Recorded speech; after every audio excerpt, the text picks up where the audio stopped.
دوستانو په بخښنې سره چې زما موبایل انټرنیټ کې لږ مشکل پیدا سو، قطع سو، لایف بیا راغلم. نو بیا هم خپلو مینوالو، خپلو وطنوالو، خپلو ټولو دوستانو ته دا ډاډ ورکوم چې الحمدلله اوس مې صحت ښه ده.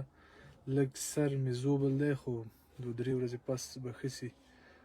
خو بیا هم وایم چې مخکې مې یادونه وکړه چې د یکشنبې تېرې یکشنبې شپه چې کله زه کلب نه کور ته راتلم 9 بجې د شپې وې، 8:30 9 بجې دا په له شینې نه راوښتی وم چې یو تور سرمۍ رنګه کورولا موټر 2000 رقمه زما دا مخه د موټر قیده کړه او 4 کسه وسلوال ترې راکوز شول چې سیخ او چاقو دغه شیان لاسو کې ول، مخونه یې پیچلي وو، کمیس او پرتګونه یې ځان کول. هغو کې چې دا راکش شوم ما سوچ وکړم دا لکه چې غله دي. ما ویل دا غله دي، ما خورا روان شول.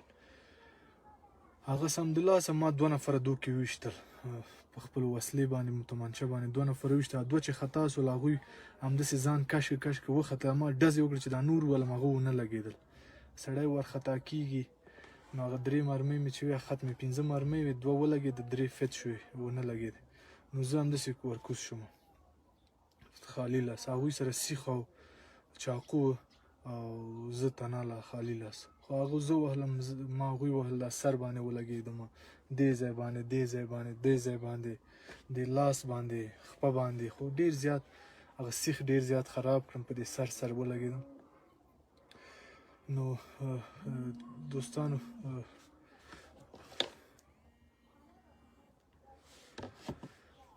خلک رانغلل ځکه ټول ډارېږي دې وخت کې، خلک موټر تېر و بېر کېدل. خو چې کله زما دا په سر او مخ باندې وینه چې راغله، دوی داسې سوچ وکړه چې فیضیم ډېر زوبل که او سترګې ړندې شوې یا څه بل. نو دوی وتښتېدل، موټر یې چالان پرېښی، همداسې کېناست او منډه یې کړه، وتښتېدل. نو زما زړه کې زور نه، زه ګنګ سوم، زه په دې سر باندې سیخ باندې چې وم ډېر ګنګ شوی یم. نو دوستانو په خیر تېره شوه، ومې نه پېژندل، چا باندې ادعا نه لرم، دا غله نه ول، ځکه زما موبایلونه، زما موټر، زما وسله، زما پیسې، هر څه ما سره ول. دوی صرف هدف یې همدا و چې ما ووهي او دغه لوبې نه ما پرېږدي چې پرېمښودم. زما د نږدې ورځو کې لوبه وه، نو هغې لوبې نه دغه هدف و چې ما تمرین نه پاسي. خو زه دغه پیغام ورته لرم، که دا د وطن دښمنان وي، که دا زمونږ دغه مسلکان وي، که دا ورزشکاران وي، که دا هر څوک او دا ناځوانان، دا بې غیرتانه غیر انساني برید یې په ما وکړ، دا د ځوانۍ او د پښتو او د اسلام او د انسانیت لاره نه ده. ته که ما سره رقابت لرې، ما خو چا سره بد کړي نه دي. که یو ورزش دا د هدف ده چې زه ورزش ونه شم کړی او ما له لوبو نه پاتې کې، نو عزت او ذلت د خدای الله تعالی په لاس کې ده. راسې په میدان کې راسره معلومه کړي، قفس کې راسره معلومه کړي چې ما او ته معلومه کړو چې ته مخ ته ځې او که زه زور یم که ته. دا بې غیرتانه حمله، دا بې غیرتانه کار او دا برید دا د زغملو نه دی. خو ما ونه پېژنده، قسم په الله چې دا مې پېژندلی وای چې هغه ماشوم هم په هغه زانګو کې هم ولاکه ما نه ژوندی پاتې سوی. خو ما ونه مخونه یې شپه وه، مخونه پیچلي وو. خو 2 کسه مې پکې وویشتل، نه پوهېږم چې مردار شول، زخمیان شول، خو وتښتېد. 4 کسه وه. نو دوستای عزیز، روز یکشنبه هفته گذشته ما از طرف کلب شو تمرین کردم. 8:30 بجه چیزی کم 9 بود، طرف خانه می آمدم، دمی پل شینه تیر شده طرف خانه که می آمدم، سرک عمومی، دمی سلو تمرین کرده بودم، انرژی پروتین ما جور کرده، نمور خورده می رفتم. دمی موترم ششته بودم که یک موتر 2000 رقم با رنگ سیاه دم راه ما قید کرد، پیشرویم استاد شد. 4 نفر با چیز روی خود پیچانده بودن با دستمالا، تا شدن در دستایشان سیخ و چاقو و این چیزا. دم روشنی موتر خود ما دیدمش، پیرانتنبانا در جانشان بود. وقتی که ما دیدم، ما اول فکر کردم که ما را قید کردن. ما گفتم حتما دزا است، چون افغانستان دزد این وقت بسیار زیاد است، دزاست. و اونا که 4 نفر تا شدن و به سمت ما حرکت کردن، آمدن دمی 3 متری ما یار زدم، از اینمی داخل سیت شیشه‌ام پایین بود، زدم 2 تا اشکمی زدم، افتاد. و 2 تا دیگه مرمی خو آدم وشپرک میشه او حالت خدا نشان نده به هیچ کدامتان.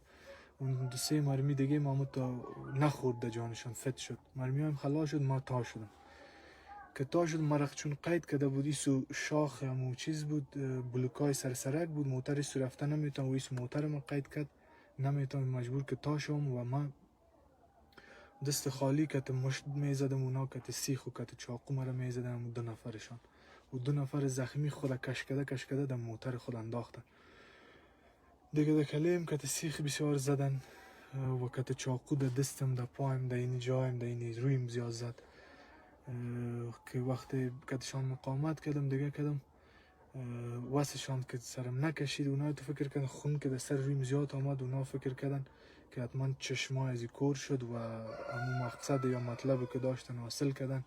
فیضی اوگار شد بگریز که نم کسی نمی آمد چون موترها تیر و بیر می شد و این وقت هیچ کس استاد نمی کنه موتر چون شرایط خراب از کلگی می ترسه دیگه. باز اونا فرار کردن. ما در سر سرک بسیار ما گنگس شده بودم در کلیم که تا این که زده بودن ششتم. باز با یک دوستم زنگ زدم، او را خواستم با ما شفاخانه رفتم.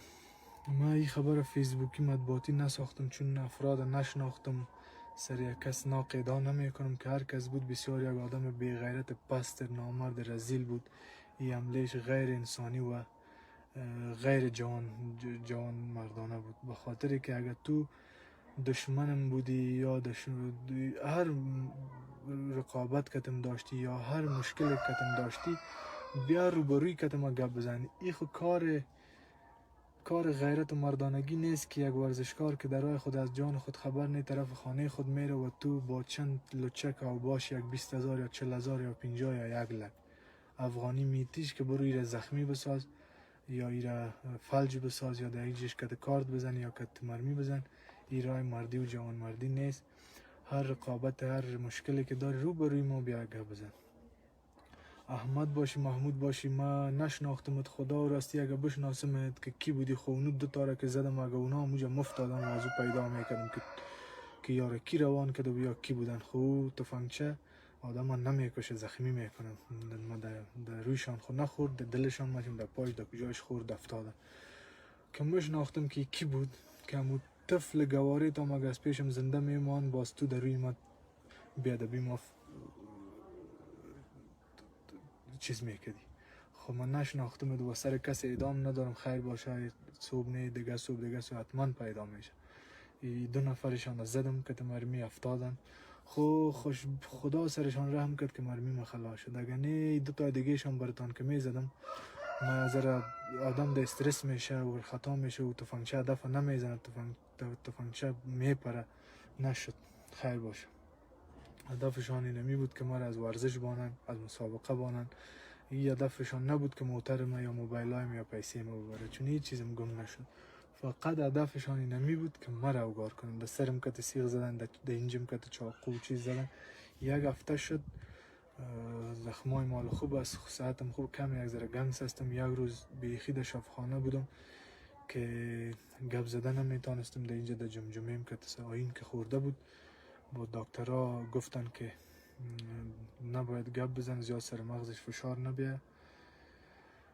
خب خیر باشه الحمدلله خوب هستم. هیچ قدرت غیر از قدرت الله مرا از ورزش و از این رایم که ادامه میتم یا میرم مانع شده نمیتونه. این بزدلای بی غیرتا خارگز اگر مرد باشین یا عریفای ما باشین نمیشناسم که عریف ورزشی ما هستین دیگه کدام مشکل کتم دارین. خب نفر شناخته نمیشه. حال تندور گرم است، هر کس نان خودم میزنه. امروز ما که تو یک 2 گپ لفظی یا داود بزنم یا در فیسبوک جنجال بکنیم از این میشه که 1 2 3 تا دیگه غلط استفاده کنه، سو استفاده کنه چون میگن که فیضی با فلانی گفتگوی کرده باش در این وقت دشمن از این موقع استفاده کنه. دیگه کسا خب من نشناختم. خب بازم کوشش میکنیم پیدایش کنیم. امو نفرات طرف تو روبروی از امی بگرامی که تیر میشیم ما طرف ارزان قیمت که میایم اینمو موترشان روبروی رفتم. هر کس که بود خود 2 تایشان کت مرمی زدم و 2 تا دیگهش با مرکت کارد و کت سیخ و این چیزا زد چون من مرمی خلاص شد دست خالی بودم. حالا الحمدلله جور هستم، زخمایم هم جور است، خوب شدیم. ورزشکارا یگانه خوبی جان ما اینمی است که یک جای موگار که میشه یا پاره میشه در یک هفته زود جور میشه دیگه. خوب شد که بخیر گذشت. دوستا و علاقمندا، دوست وطنداران کلتانم میگم که صحتم خوب است فعلا، تشویش نکنین. به می خاطر لایف آمدم و میتونین که با دوستا شریک بسازین تا کلگی بفهمم وضعیت افغانستان بسیار خراب است، بسیار زیاد خراب است دیگه. خداوند رحم کنه سر کلگی دوستانو. نن لپاره راغلم چې دا معلومات درکم ټول وطنداران چې ماته میسج کړی، کل دوستا زنګ زدن، میسج کردن، از همتان تشکر. له ټولو نه مننه چې زما اول زما پوښتنه م وکړه. زه الحمدلله اوس ښه یم او انشاءالله بیرته خپل تمرینو ته ادامه ورکوم، تمرین کوم. خو ښه تجربه صورته هر کار انسان ته تجربه کیږي، هر څه یو غټ درس سړی ته اخلي. دی نه پس به زه په ځان ډېر احتیاط کوم، ډېر به فکر کوم چې دښمن د افغانستان هر وګړی یو رقیب و یو حریف یو دښمن لري. خدای تعالی مو د ټول وساتي او خدای تعالی د داسې نازوانه بې غیرته طبقه، دا کم اصل انسانان، دا بې پلار او بې مور انسانان، دا ارامیان چې یو ځوان د یو 20,000 افغانیو لپاره یا د یو 10,000 چې ورکړي چې ورسه فلانی ووهه او دوی راځي هغه وهي. هغه به اولاد لري، هغه به مور او پلار لري، هغه به فامیل لري، ته هغه چې دا یو سترګی نه دا یو ګوتی نه خو د هغو ژوند ته تباه که. خدای تعالی برباد که. خدای تعالی تاسو هغه خو څه ووایم، خو که د نر زامن یاستې او نر زیږولي یاستې خو مخامخ راسئ. دا خو د ولاکه د ښځې کار هم داسې ښځه هم خو داسې ښځې دي چې دونه غیرت لري، له نرانو نه ښې غیرتیانې ښځې لرو موږ او تاسې. نو دا خو د انسانیت او د افغانیت د غیرت کار نه ده چې ته پس شا راځې، یو مسلمان له خپل ځان نه خبر نه کور خوا روان ټول فامیل منتظر چې کلب نه پلار مې یا زوی مې یا ورور مې له کلبه کور ته راځي او ته داسې یو بې غیرتانه حمله پرې کوې. دا خو ولاکه د انسانیت کاري. راشه که دومره توریالی زدني تک په تک راته میدان کې ودرېږه چې زه درته چې دا د سرک جغل در باندې خورمه که نه، چې د هر یوې. خو دا شکر باسئ چې ما سره مرمۍ خلاص شي او وسلې را سره نه وي، که نه د تاسو دا کلمې دا سترګې خو مې در باندې برګې برګې باسلې. خو عیف د دې چې زه خالي لاس وم او تاسو وسلې، زه ځان نه خبر نه. نو جوړ روغ یم اوس شکر الحمدلله. تشویش مه کوئ، مونږ شاته نه ځو. چې سل دا رقم واقع وسي، دا رقم حملې وسي، مونږ شاته نه ځو، خپل هغه هدف ته ځان رسوو چې هر څه وي. ما خو چا سره بد نه دي کړي. د وطن کې چې هر حالت روان د سیاست کې چې هر حالت مونږ ورزشکاران په سیاست څه مونږ خو دې نه غلطه استفاده خلک کوي. که زه یو چا سره نن یو لفظي شخړه وکړم فیسبوکي سي، هغه خلک د سوچ کوي چې د فیضي له فلاني سره له بسمداني سره جنګ کړی و یا شخړه کړې، کیدای شي دا د هغه کاري. ایمان به په ګمان نه بایلو. نفر نه پیژنم، تر اوسه مې نه ده پیژندلی، په چا اعدام نه لرم. له دې نه کوی سي نور خلک ګټه واخلي. زه تا سره لږ جنجال وکړم، خلک ټول دې ته متوجه کړي چې فیضي فلاني سره جنګ، یو بل دریم کس له دې وخت نه ګټه واخلي، وایي راځه بېل هغه د هغه سره جنجال کړی یا فلاني سره یا بسمداني سره یا داسې دا په هغه ټپ کړي. نو وضعیت د افغانستان داسې ده. نو مونږ په چا ادعا نه لرو، خو که مې پېژندلي ول چې دا ټوک ټوک پې دا نوک قدر شوی وم، خدای قرآن کې یو ما ژوندي پرېښي ول چې هغه ماشوم مې ورته په هغه زانګو کې په هغه ګواره کې ولاکه ورته پرېښی، خو ومې نه پېژندل. خیر په خیر په ما هم تېره شوه. نه پوهېږم چې هغه مردار سول که زخمیان دي، خو ورک سول. ومې ویشتل 2 نفره او نور زه خالي لاس لګیا وم، وهل مې د هغوی سیخانو چاقو باندې، خو وسه یې را سره ونه سوه. دا وینې د هغه په مخ راغلې او تېره و، دا شی خو په سر لګېږي په چاقو.